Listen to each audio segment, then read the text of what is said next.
The Beginnings of English Witchcraft 1.1. It has been said by a thoughtful writer that the subject of witchcraft has hardly received that place which it deserves in the history of opinions.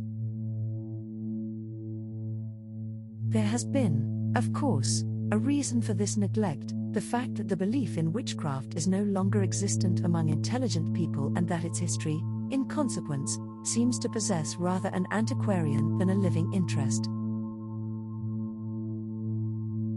No one can tell the story of the witch trials of the 16th and 17th century England without digging up a buried past, and the process of exhumation is not always pleasant. Yet the study of English witchcraft is more than an unsightly exposure of a forgotten superstition. There were few aspects of 16th and 17th century life that were not affected by the ugly belief. It is quite impossible to grasp the social conditions, it is impossible to understand the opinions, fears, and hopes of the men and women who lived in Elizabethan and Stuart England, without some knowledge of the part played in that age by witchcraft. It was a matter that concerned all classes from the royal household to the ignorant denizens of country villages. Privy councillors anxious about their sovereign and thrifty peasants worrying over their crops, clergymen alert to detect the devil in their own parishes, medical quacks eager to profit by the fear of evil women, justices of the peace zealous to beat down the works of Satan, all classes, indeed, believed more or less sincerely in the dangerous powers of human creatures who had surrendered themselves to the evil one. Witchcraft, in a general and vague sense, was something very old in English history. In a more specific and limited sense, it is a comparatively modern phenomenon. This leads us to a definition of the term. It is a definition that can be given adequately only in a historical way. A group of closely related and somewhat ill-defined conceptions went far back. Some of them, indeed, were to be found in the Old Testament, many of them in the Latin and Greek writers. The word witchcraft itself belonged to Anglo-Saxon days. As early as the 7th century Theodore of Tarsus imposed penances upon magicians and enchanters, and the laws, from Alfred on, abound with mentions of witchcraft. From these passages, the meaning of the word which is used by early English may be fairly deduced. The word was the current English term for one who used spells and charms, who was assisted by evil spirits to accomplish certain ends. It will be seen that this is by no means the whole meaning of the term in later times. About the transformation of witches into other shapes, and there is no mention of a compact, implicit or otherwise, with the devil. There is no allusion to the nocturnal meetings of the devil's worshippers and to the orgies that took place upon those occasions. There is no elaborate and systematic theological explanation of human relations with demons, but these notions were to reach England soon enough.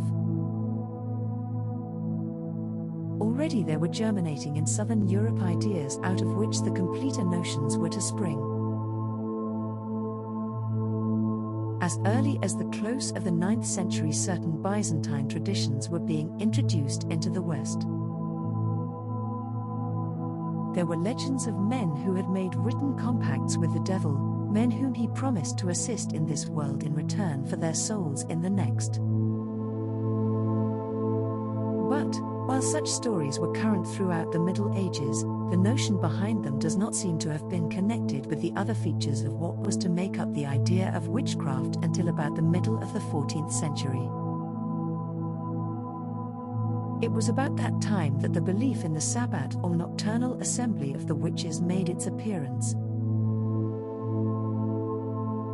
The belief grew up that witches rode through the air to these meetings, that they renounced Christ and engaged in foul forms of homage to Satan.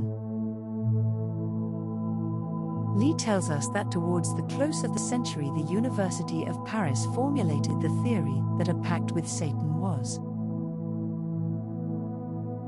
inherent in all magic, and judges began to connect this pact with the old belief in night riders through the air.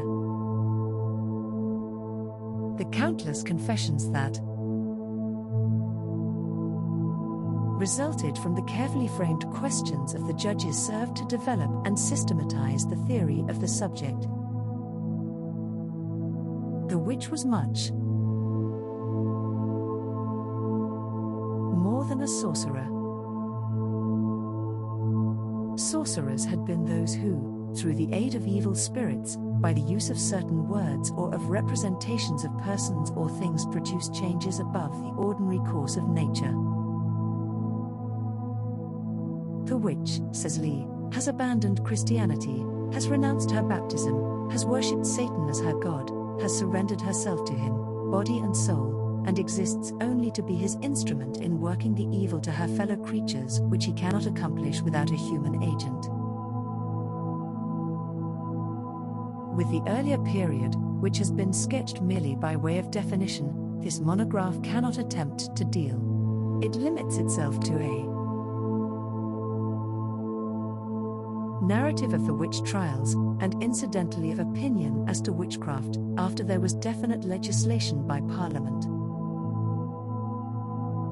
The statute of the 5th year of Elizabeth's reign marks a point in the history of the judicial persecution at which an account may very naturally begin. The year 1558,